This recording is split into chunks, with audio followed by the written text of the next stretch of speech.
kesempatan dari Bapak Ibu Guru pada siang hari ini. Pada siang hari ini saya akan memaparkan aksi nyata dari saya sebagai guru penggerak untuk aksi nyata modul 1.4 berkaitan dengan budaya positif.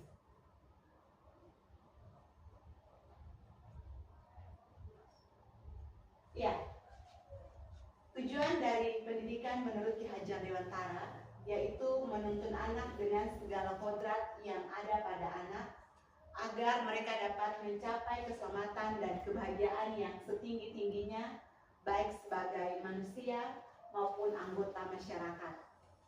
Anak diberikan kesempatan untuk dapat mengembangkan minat, bakat, serta potensi sebagai individu yang unik. Jadi sebagai guru kita harus memberikan tuntunan agar anak tidak kehilangan arah sehingga terciptalah kemerdekaan dalam diri anak tersebut.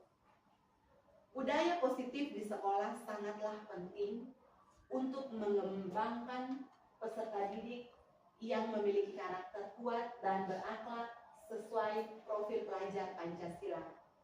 Salah satu langkah membentuk lingkungan kelas maupun lingkungan sekolah agar terciptanya budaya positif yaitu dengan melihat kebutuhan dasar manusia, posisi kontrol, dan penerapan segitiga restitusi.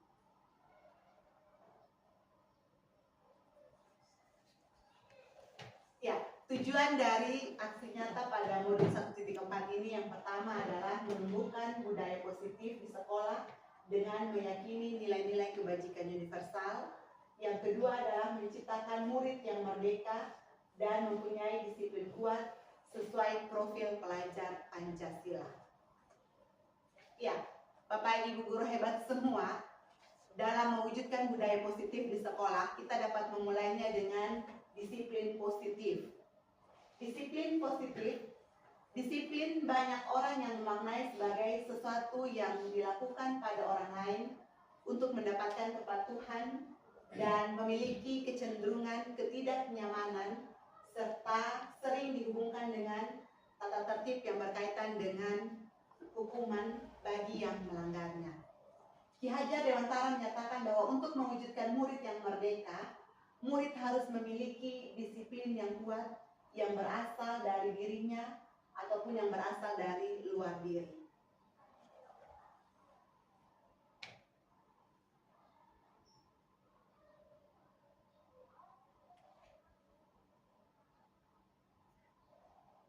Ya, jadi dalam mewujudkan budaya positif yang pertama adalah disiplin positif. Hal yang kedua yang harus kita perhatikan adalah kebutuhan dasar manusia. Berdasarkan teori kontrol menyatakan bahwa perilaku manusia memiliki tujuan. Di dalam ruang lingkup sekolah, maka yang dimaksud dengan perilaku murid. Terkadang kita tidak menyadari bahwa perilaku yang dilakukan pasti memiliki alasan dan tujuan. Perlu dipahami bahwa ketika murid melakukan perilaku yang tidak baik, maka saat itu murid memiliki kebutuhan dasar yang harus dipenuhi. Maka terdapat 5 kebutuhan dasar manusia, yaitu yang pertama, kebutuhan bertahan hidup, kebutuhan cinta dan kasih sayang, penguasaan, kesenangan, dan juga kebebasan. Yang berikutnya adalah motivasi perilaku manusia. Terdapat 3 alasan motivasi perilaku manusia, yaitu untuk menghindari ketidaknyamanan atau hukuman. Yang kedua, untuk mendapatkan imbalan atau penghargaan dari orang lain. Yang ketiga, untuk menjadi orang yang mereka inginkan atau menghargai diri sendiri dengan nilai-nilai yang mereka percaya. Jadi ini adalah beberapa bagian dari bagaimana kita mewujudkan budaya positif yang ada di sekolah.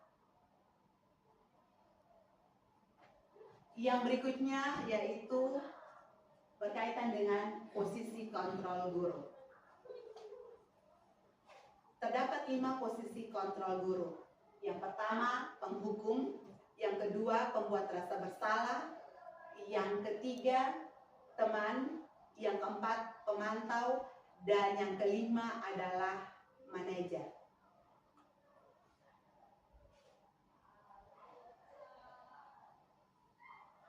Ya, di dalam posisi kontrol guru, Bapak Ibu guru hebat semua, terkadang kita sebagai guru, kita memposisikan diri kita sebagai penghukum.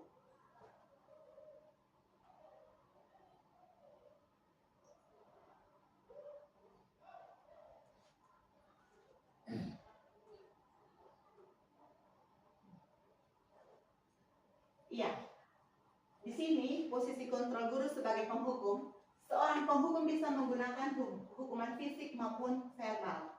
Guru dengan sikap seperti ini cenderung percaya bahwa satu-satunya cara untuk memastikan keberhasilan pembelajaran adalah dengan cara mereka sendiri.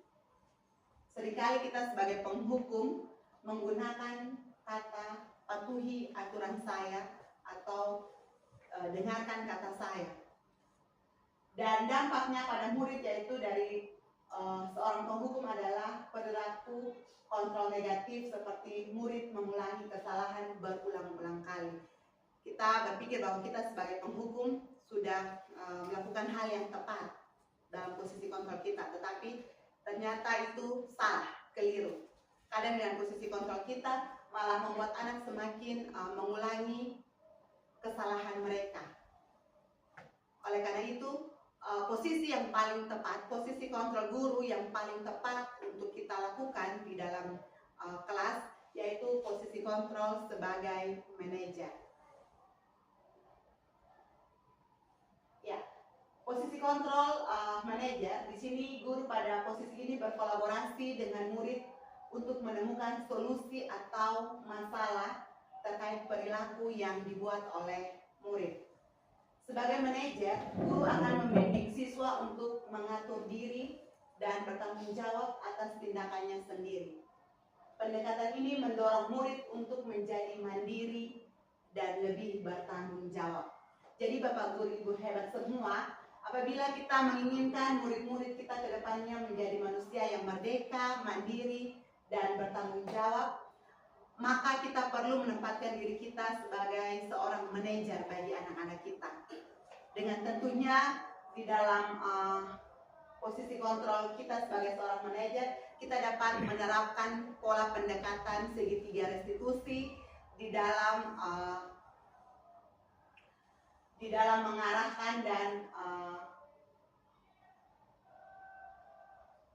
menjadikan murid kita sebagai manajer bagi dirinya sendiri. Di dalam posisi kontrol manajer, murid oleh guru diajak untuk mengevaluasi diri, bagaimana menjadi lebih baik lagi atau bagaimana untuk mereka memperbaiki kesalahan yang ada. Untuk mewujudkan budaya positif yang ada di lingkungan kelas maupun di lingkungan sekolah, kita juga dapat mewujudkannya dengan membuat keyakinan kelas. Keyakinan kelas yaitu setiap tindakan yang kita lakukan dalam kelas dapat menentukan terciptanya sebuah budaya lingkungan positif. Di dalam mewujudkan perilaku warga sekolah yang memiliki budaya positif, tentu hal pertama yang perlu diciptakan dan disepakati adalah membuat keyakinan kelas. Keyakinan kelas ini yang kita buat tentunya harus berpihak kepada murid dan dirumuskan bersama dengan murid untuk membangun kemandirian mereka. Dan kita sebagai guru, kita sebagai fasilitator di dalam kelas untuk membimbing mereka, untuk mereka membuat keyakinan kelas sesuai dengan apa harapan impian mereka terkait dengan kelas yang mereka inginkan. Sehingga di dalam kelas tersebut tercipta suasana atau budaya positif yang membuat mereka semakin bersemangat untuk terus belajar.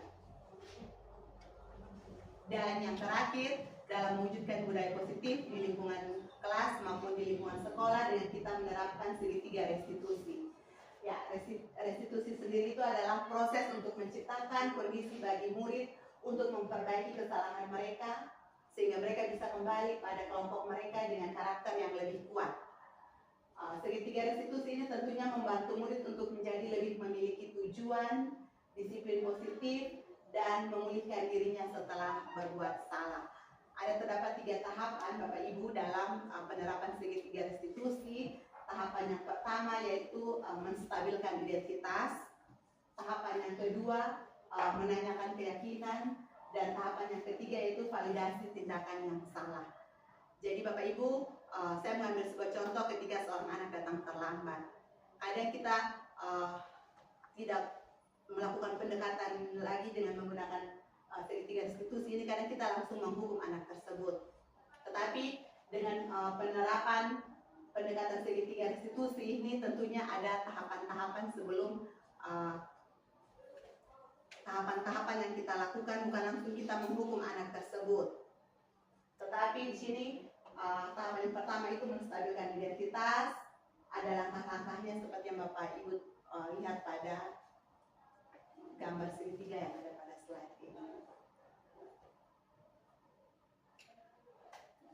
Ya, Bapak Ibu, dari pemaparan materi dari awal disiplin positif sampai dengan segitiga restitusi ini, untuk mewujudkan budaya positif di kelas maupun di lingkungan sekolah diperlukan kerjasama dan komunikasi yang efektif antara guru, tenaga kependidikan, orang tua maupun masyarakat di sekitar lingkungan sekolah. Budaya positif dapat dilakukan melalui pembiasaan perilaku positif sehingga tidak ada yang merasa tersakiti atau tidak dihormati. Dan dalam melaksanakan budaya positif tentu kita juga memperhatikan posisi kontrol kita sebagai guru, dan diharapkan kita bisa menjadi seorang manajer bagi murid-murid kita. Ya, pada posisi inilah kita bisa menjadikan murid sebagai pribadi yang mandiri, merdeka, dan bertanggung jawab atas perilaku dan sikap mereka. Demikian pemaparan dari saya terkait dengan budaya positif yang ada di lingkungan sekolah. Sekian dan terima kasih. Pada kesempatan ini saya juga akan memberikan refleksi. Silakan Bapak Ibu, dari pemaparan saya terkait budaya positif yang ada, mungkin ada hal-hal yang dapat disampaikan menjadi bahan refleksi atau umpan balik terkait dengan pemaparan materi budaya positif yang ada. Waktu dan kesempatan saya berikan.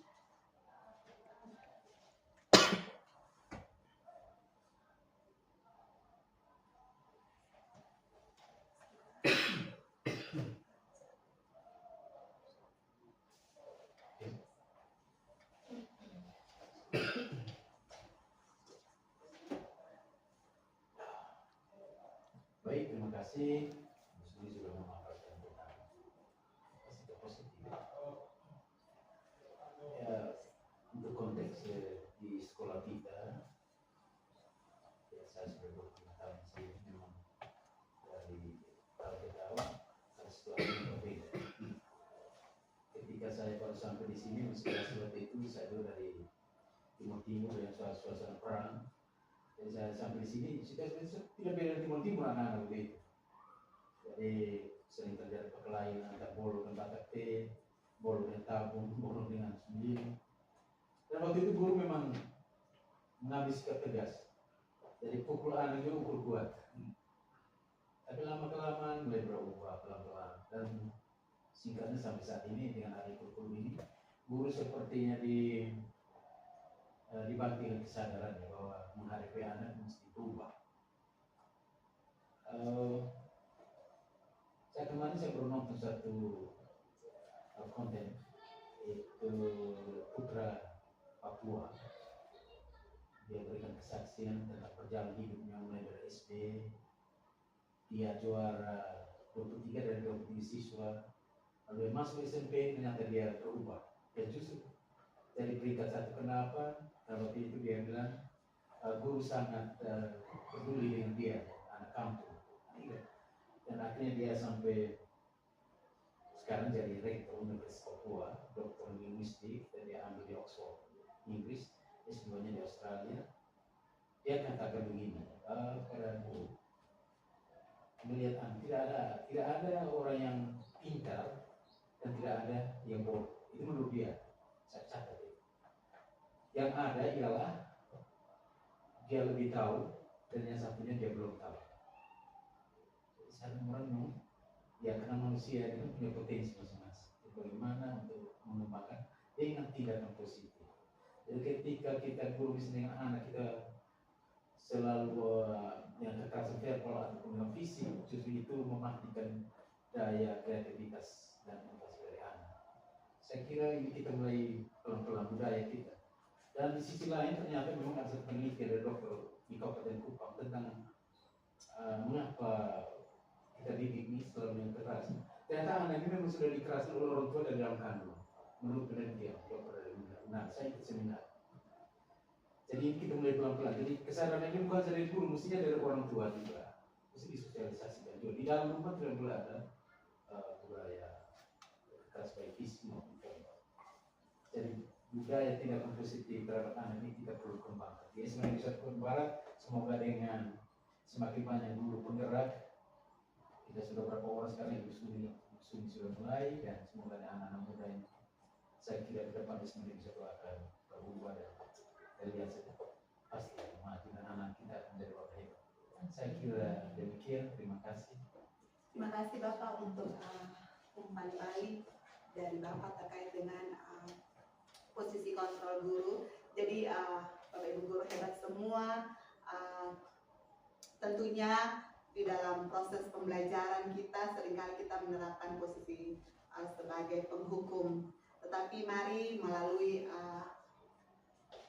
pembelajaran kita pada siang hari ini tentang posisi kontrol guru, mari kita pelan-pelan mulai merubah dari yang menjadi penghukum untuk menjadi seorang manajer, supaya kita bisa menjadikan murid-murid kita sebagai pribadi yang mandiri, merdeka, dan bertanggung jawab atas perilaku dan sikap mereka. Terima kasih.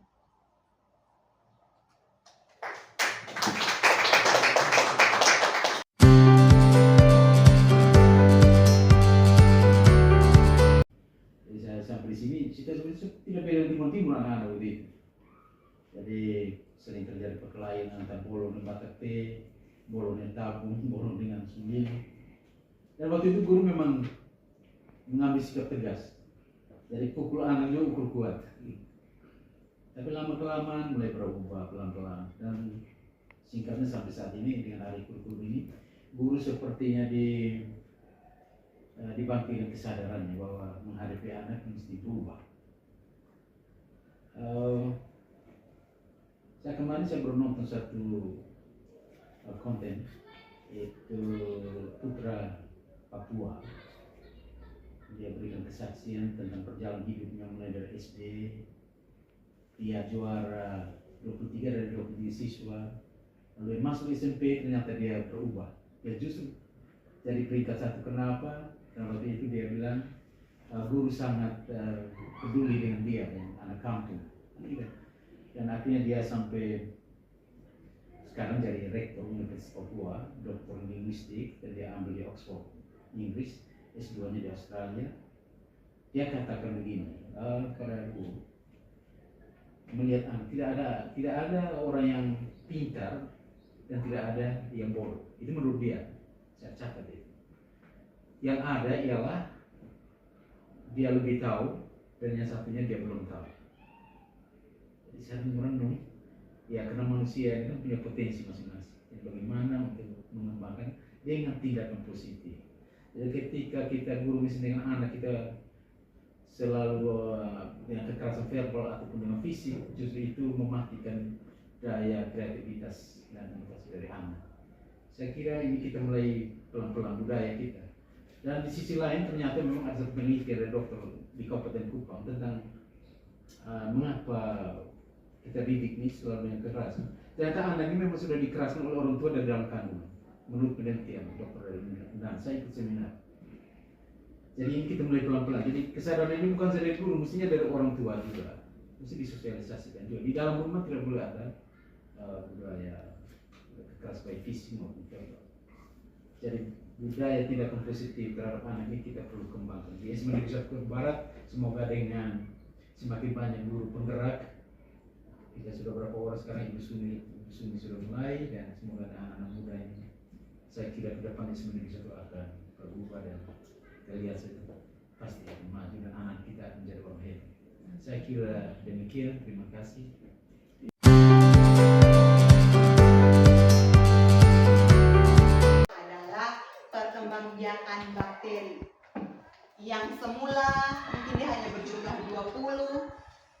dalam kurun waktu tertentu dia bisa berkembang menjadi banyak.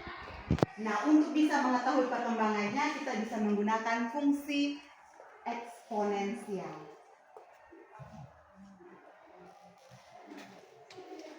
Farel, ada apa? Ini apa itu? Farel tidak dengar penjelasan ibu. Tidak. Oke, lepas headset itu. Setelah selesai pembelajaran, Farel bertemu dengan ibu. Ya. Oke, kita lanjut. Farel, bagaimana kabar? Baik itu. Oke, Farel, ibu panggil datang sini. Farel tahu kenapa? Tahu Apa alasannya? bermain HP dan mendengar musik dalam kelas. Oke, tadi pas jam pelajarannya ibu, Farel main HP, dengar musik di dalam kelas ya. Oke, kita manusia ini punya salah. Ibu juga pasti pernah buat salah. Tetapi kita belajar dari kesalahan itu supaya kita bisa memperbaiki perilaku kita. Jadi kita tidak ada dalam itu kesalahan terus, tapi kita mau berubah menjadi lebih baik. Ya, jadi yang pada bilang tadi, pada salah atau tidak? Salah. Ya, pada bilang pada salah, berarti pada tidak boleh mengulangi kesalahan itu lagi. Ya, oke. Ibu mau tahu kenapa tadi pas jam pelajaran ibu Farel main HP dengar musik.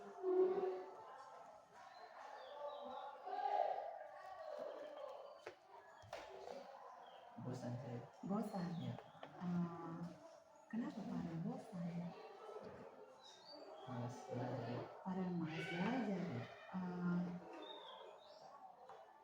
Kenapa Farel malas belajar? Tidak mengerti hidup pembelajaran atau bagaimana?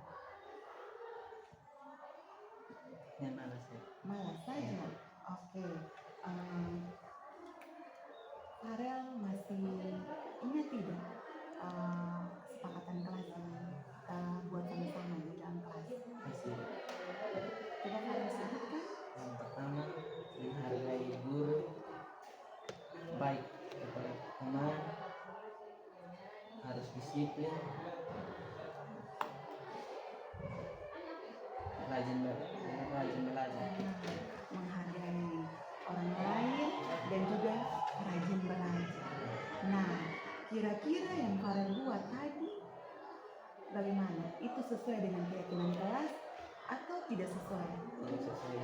Oke, tidak sesuai. Farel bilang tidak sesuai. Malas belajar, kemudian dengan musik, tidak menghargai apa yang Ibu omong.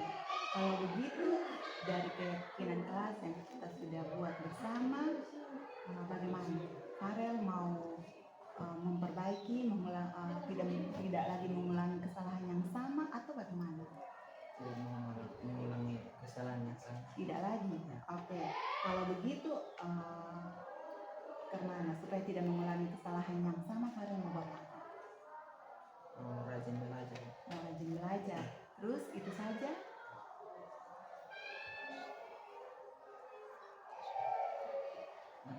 Disiplin kepada guru. Oke, disiplin. Masih mau main HP saat pembelajaran? Tidak. Jadi tidak lagi main HP dalam kelas, mau rajin belajar. Oke, kalau begitu baik, Farel mau memperbaiki kesalahan Farel. Oke, Ibu hargai setiap usaha Farel untuk memperbaikinya. Jangan mengulanginya lagi ya. Oke, Ibu akan pantau Farel terus ya.